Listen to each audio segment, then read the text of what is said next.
ওয়ালাইকুম। আমি ডক্টর শামসুল আরফিন। আপনারা অনেকেই জানেন যে আমাদের পেশাগত একটি কাজে আমি এখন ভারতের দিল্লি শহরে অবস্থান করছি। তো আজকে আমি গিয়েছিলাম ভারতের দিল্লি শহরের খুব নামকরা একটি হসপিটাল, ম্যাক্স হসপিটালে।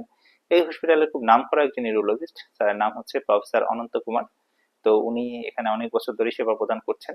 তো প্রশিক্ষণের এক ফাঁকে স্যারকে আমি যখন পেলাম তখন স্যারকে আমি জিজ্ঞাসা করলাম যে আসলে স্যার আমাদের দেশের মানুষের জন্য উপদেশ দেওয়ার জন্য, যে আমাদের দেশে তো আসলে ঘন ঘন প্রস্রাবের ইনফেকশনের অনেক ধরনের রোগী আছে, তো তাদের জন্য কিছু উপদেশ দেওয়ার জন্য। তো স্যার আসলে তখন আমাকে 5টি টিপসের কথা বলল। সেই টিপসগুলো নিয়ে আজকের ভিডিওটি মূলত তৈরি করা। চলুন ভিডিওটি শুরু করা যাক।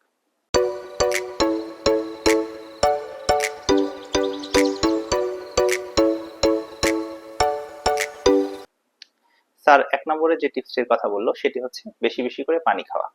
তো বেশি পানি খাওয়া বলতে কি বোঝাচ্ছেন, এটা যখন আমি বললাম তখন স্যার যেটা বলল সেটা হচ্ছে বেশি পানি খাওয়া মানে এরকম না যে আপনাকে 6 লিটার 7 লিটার পানি খেতে হবে। এর মানে হচ্ছে এই যে আপনাকে প্রতিদিন কমসে কম 2.5 থেকে 3 লিটার পানি খেতে হবে, বাট সেটাও একবারে না, ভাগে ভাগে পানিটা খেতে হবে। এবং বিছানায় যখন আপনি ঘুমাতে যাবেন, ঘুমাতে যাওয়ার আগে পানি কম খেতে বললো আর কি। আর সারাদিনে বেশি করে পানি খেতে বললো, যাতে, এবং এই পানি খাওয়ার যেটা উপকারিতা রয়েছে সেটি হচ্ছে পানি খেলে ইউরিনটা ডাইলিউট হয়, সুতরাং ঘন ঘন ইনফেকশন হওয়ার সম্ভাবনা অনেকাংশেই কমে যায়, বিশেষ করে পাথর হওয়ার সম্ভাবনা অনেক ক্ষেত্রে কমে যায়। তো দ্বিতীয় যে বিষয়টির কথা বললো সেটি হচ্ছে যে হাইজিন মেনটেন করা, অর্থাৎ টয়লেট থেকে আসার পরে, টয়লেট শেষ করার পরে বা প্রস্রাব শেষ করার পরে একদম খুবই ভালোভাবে পরিষ্কার পরিচ্ছন্ন হওয়ার ব্যাপারে খুবই গুরুত্ব দিল। বিশেষ করে যারা রেগুলার পাবলিক টয়লেট ইউজ করেন তাদের ক্ষেত্রে এই জিনিসটা খুবই মেনটেন করাটা জরুরি। এবং ফিমেল যারা আছেন তাদের ক্ষেত্রে কিন্তু ইউরিন ইনফেকশন অন্যতম একটি বড় কারণ থাকে, যে তারা প্রস্রাব করা বা পায়খানা করার পরে খুব বেশি পরিমাণে পরিষ্কার পরিচ্ছন্ন থাকেন না।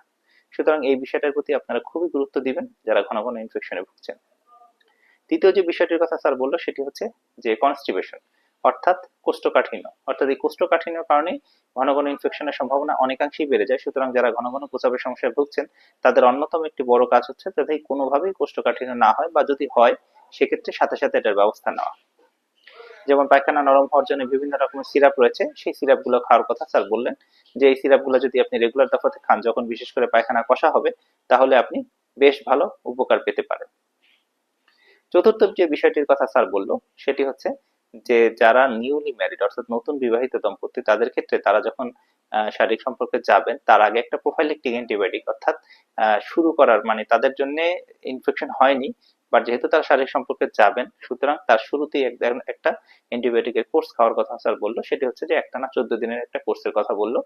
এবং যারা বিবাহিত বা দীর্ঘদিন পরে, হয়তো স্বামী বা স্ত্রী কোনো একজন বিদেশে থাকেন, দীর্ঘদিন পরে আসছেন, 2 বছর বা 3 বছর পরে এখন একটা শারীরিক সম্পর্কে তারা যাবেন, সেক্ষেত্রে হচ্ছে স্যার একটানা 14 দিন অ্যান্টিবায়োটিক দেওয়ার কথা বললো, সেটা ইনফেকশন ছাড়াই। এটা সুবিধা কি? সুবিধা হচ্ছে তাদের ইনফেকশন হওয়ার সম্ভাবনা অনেকাংশেই কমে যাবে।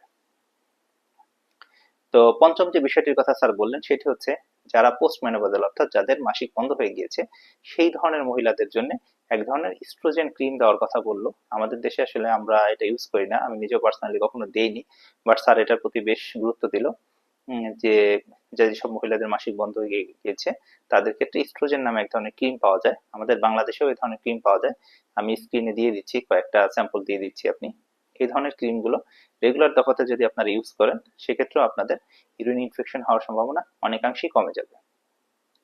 আর অ্যান্টিবায়োটিক খাওয়ার নিয়মের কথা স্যারকে যখন জিজ্ঞাসা করলাম তখন স্যার একটা জিনিস বললো, যেটা আসলে আমি নিজেও আজকেই নতুন জানলাম, সেটি হচ্ছে যে একটানা যাদের বিশেষ করে ঘন ঘন ইনফেকশন হয়, একবার দুইবার না, ঘন ঘন ইনফেকশন হচ্ছে, বারবার প্রস্রাবের সমস্যা হচ্ছে, প্রস্রাব ইনফেকশন হচ্ছে, তাদের ক্ষেত্রে আমরা সাধারণত 14 দিন বা 21 দিনের বা সর্বোচ্চ 28 দিনের পর্যন্ত ডোজ দিয়ে থাকি।